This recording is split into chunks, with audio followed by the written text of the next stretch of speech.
Hi Jackie, welcome to today's interview. I really want to thank you firstly for taking the time and making the effort to come down. Could you tell us a little bit about yourself, a bit of background? Oh, where do I start?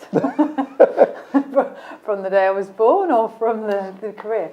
I suppose the fundamental part of my background is the fact that I grew up on a farm in Cornwall. And in the back of my mind, I'm always just the farmer's daughter from Cornwall. Wow.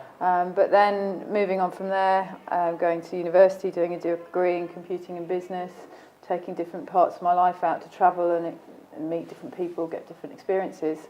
I realised that the forming part of that, those early years, was community, and how strong the community are, and people pulling together, and people who are completely different, who ordinarily may have nothing in common, but the geography means that they're there, and they support each other, and their families have known each other for generations for some of them.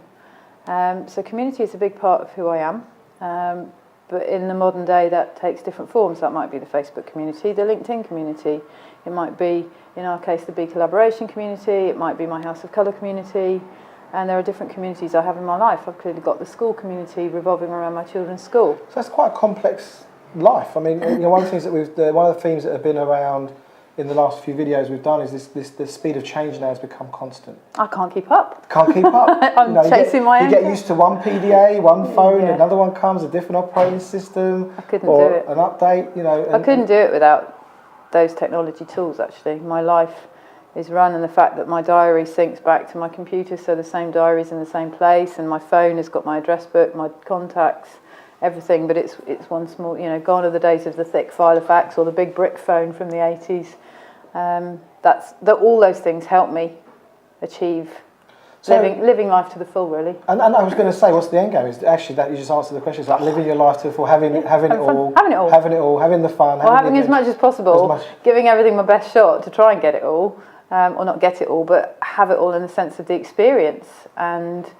And I also notice that I try and do that for my children and the people around me. So if the two boys want something different, one wants to stay at creche and stay a bit longer at school, and the other wants to come home early, if it's within my powers, I'll try and make it happen. So we flex up. Yeah. So we've known each other for quite some time now. When we met, we was doing some personal development, transformational work back in the late 90s, which is quite a long time ago now. And our lives have changed a lot since then. We've both got families now, we both run businesses. Tell us a little bit about what does it take for you to run a business. Tell us a bit about your business first, and then maybe kind of look at how we interact that. Well, House of Colour is a franchise organisation. We have about 150 franchisees. About 90% of those are based in the UK, but we have a global presence. We have some in the States, we have some in Australia, we've got one in France, we've got a few in Greece. So they're scattered all over, 2 or 3 in the Middle East. But I came into this business as a consequence of understanding who I am, and that I want to be able to express that through the work that I do.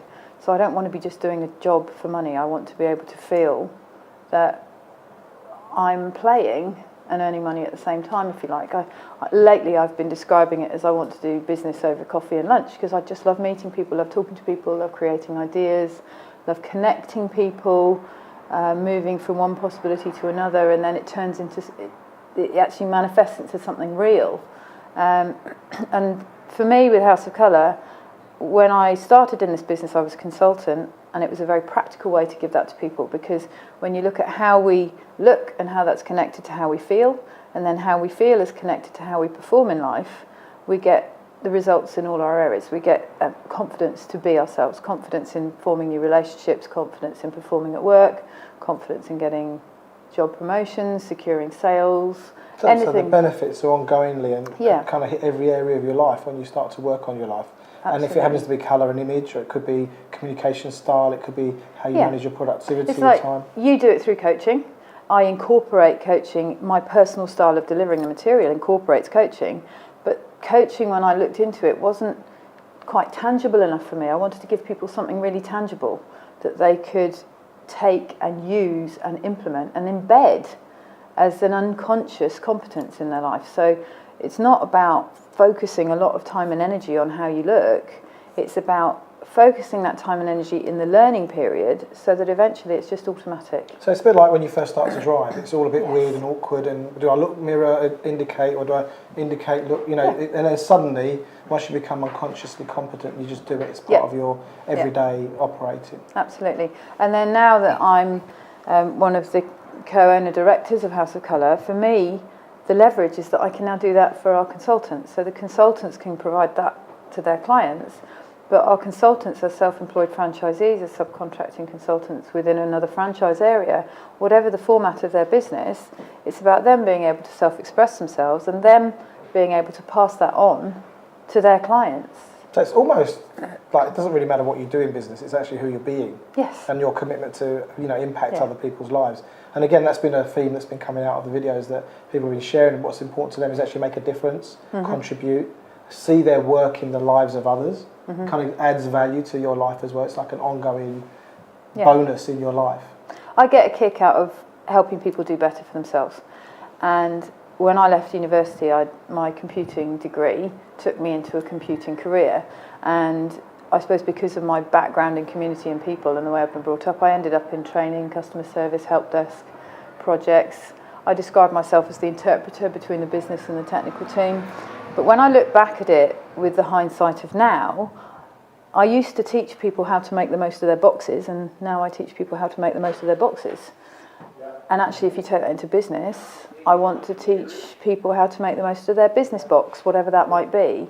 So it's like identifying those limits and expanding that, and getting people to see there's more available here. Because quite often people say, oh, you know, we talk about how much opportunity there is now, and then we're going to come on to the future. Is how much opportunity and how it's leveraging up and how quickly it's coming at us. That actually, you can imagine a lot of people feel a bit maybe paralysed or a bit kind of in the you know, in the headlights. A bit like, where do I start? Where do I go? What would you say to someone that's well, there's a danger with our life because everything's possible. It's a bit like that celebrity status. We're reaching for something that's always just out of reach, and so there's a danger of always wanting to live for tomorrow. You have to plan for tomorrow, you have to aim for tomorrow, but you have to live for today. So for me, it's about making the most of the resources that you've got. You know, you might want this flashy car, you might want a nice house, you might want 2 houses, you might want a different kind of job, you might want a relationship that you don't have, or a different slant on the one you've got. But actually, the only place you can start is with what you've got. So take stock of that, make the most of it, because if you make the most of what you got, you can then move on to the other things. There's a book I read years ago called Acres of Diamonds, that apparently everything you want is right here under your feet. You don't have to go that far, which is kind of exactly what you're saying. So that's fantastic. So let's tell us about your, you know, you were around when I first started talking about B Collaboration. Yes. Do you remember? I remember very We used to run the business club back then. It was about 2.5 years ago. And I started to talk about this notion of getting great people and putting them in a place that magic will happen. And you kind of got involved, well, although you didn't get involved in B Collaboration straight away, you were kind of straight away encouraging it and saying, this is fantastic, you've got to go with it. And how has it, in your mind, how has it been developing? How do you see it? You know, why would someone want to be part of our community as a collaborator, or possibly come to our community to have us help them or work with them in any area of their business or organisations? I built my business when I was a franchisee, early days of House of Colour, on business networking. I went to exhibitions, I had stands, I gave talks, I had a stand at the East of England show, which was in my local area. And I built the business purely on building relationships. And then those relationships, the ones that became clients, became referrals. And in fact, some that didn't become clients, I built the relationship strong enough such that they would refer me when it came up in conversation. That has moved on now, in that I believe we don't operate in and of ourselves. Sure, we have a standalone product that we can deliver, but the real power is in leveraging that by pulling it together with something else. So if you've got someone who's fantastic in the sales environment, then put together what I now call personal branding. It is how you look, it's how you present yourself, but it's much more a sense of getting who you are and being able to present that physically as well as in every other form. And so therefore it's the coming together of those forces that we can achieve more. So it's a little bit more sophisticated, isn't it? It's a little bit more, you've got to put more work into it. You've got to kind of find the right fit with the other collaborators, got to get to know. Yeah. Got to kind of. I think you said to me today, I've got an opportunity that's perfect for B collaboration, Oh, which yeah. I'm dying to hear about. But it's like that exactly. It's like you couldn't do it on your own. No. You can't. No. You know, if you could do it on your own, then it's not. You know, you can. We'll crack on. You know, do it. And there's a time for that, and there's a lot of people out there do. But now with the internet, with technology, with people wanting more from their lives, someone said to me the other day about the loneliness of the internet. How we become reliant on it. You can sit behind a software package and share ideas. You can even do videos and send them all over the world. But at the end of the day, people want to be around other people, like-minded people. And I think that was the thing that kind of really spurred us on.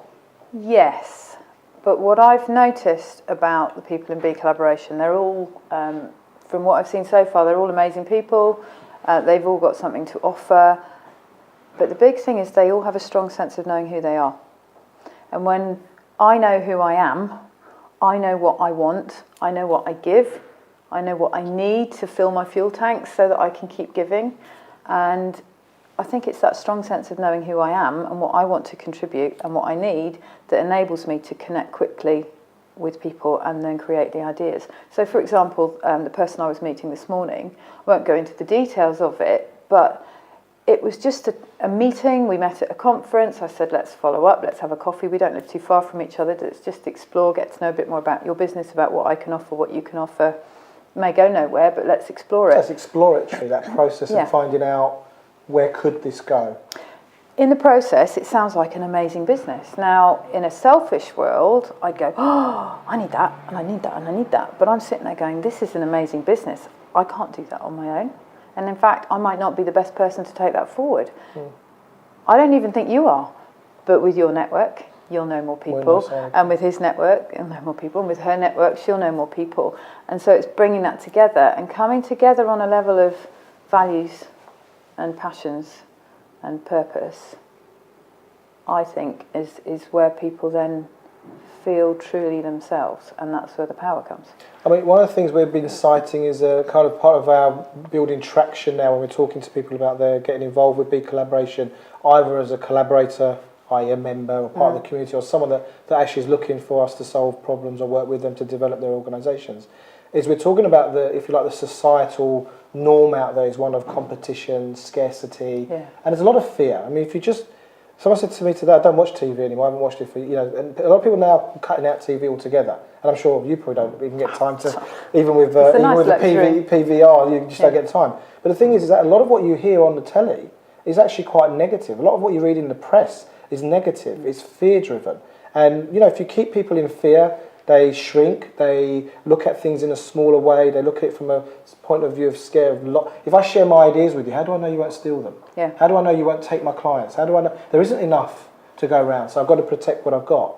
And I think where we're going with collaboration and this new era, this new paradigm, is actually, you know what, there's enough. And if you know who you are, you've got nothing to be afraid of. Nobody can, I can't copy Jackie Perkins, no matter how much I try. You can't copy Erkan Ali or you just cannot copy me because I know who I am, I know what I stand for. Now that didn't happen overnight, that took a while to work that through. So for us, we're finding the people that are attracted to this proposition, people who've kind of done some work on themselves, have found out more about what's important to them and want to find others that feel the same way. Yeah, that would make sense. That would make sense. So let's talk about the future. How do you business life and all things? Business life and all What are you thinking about for 2015? Here we are coming to the end of the year. Do you think of things in those terms, like that's the end of 2014, next year's a new? I've always found the Christmas New Year period very powerful. There's this frantic urgency.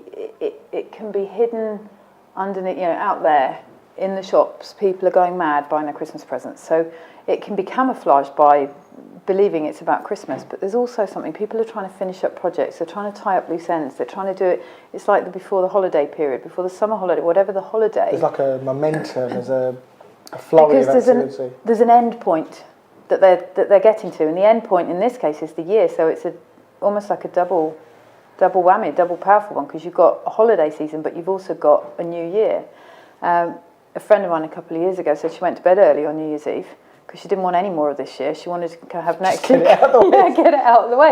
And I thought, that's at some level, it's a demarcation. It's a lot. It's a demarcation. Why would you wait any longer in this year and hold on to the past when you can go to bed and feel like next year comes quicker? But that kind of goes counter-culture or counterintuitive in the way of when I coach people, because one of the things I say is now's the time. The cut-off point is when you make that choice to change, transform an area.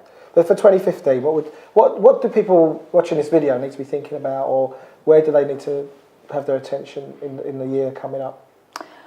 I think it's on doing what feels right. I believe if people follow their passions and use their skill set in a positive way for the greater good, it sounds all very evangelical, but actually if they do all of that and find a way to earn their money that is in line with who they are and their values. So part of that is the navel gazing, if you like, looking at who you are, what's important to you, keeping a focus on that, because as soon as we start compromising our own values, then we're sabotaging our true self, and then we turn into the negative person. It's like two sides of the same coin. Every character has got a positive side and a negative side, and at any point we have a choice whether we want to display and express the positive or display and express the negative. Are we going to be generous in this instant, or are we going to be stingy? Are we going to be kind? I guess a lot of that's to do with the company you keep. There's the old adage, isn't there, in personal development, if 9 of your friends are broke, guess what, you're number 10. Or if 9 of your friends are negative, guess what, you're number 10.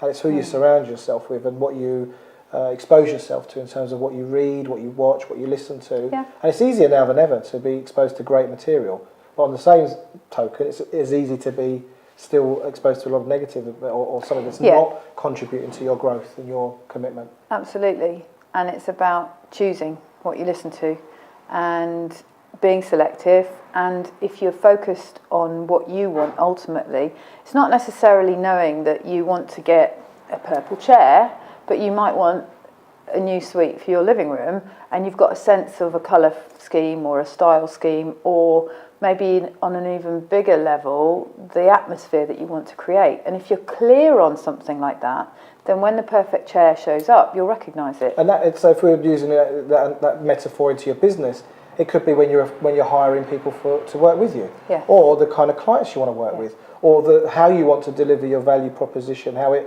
embeds that. How does your value proposition embed itself in other people's businesses, organisations, or their lives? Whether it's personal branding, whether it's helping them develop their business, whatever it is, cutting their hair, tuning the car. It's all part of actually what do you want to be known for, and why is that important for you, for others? Absolutely. And from a personal branding perspective, I've had some very, very interesting and sometimes very funny conversations with clients.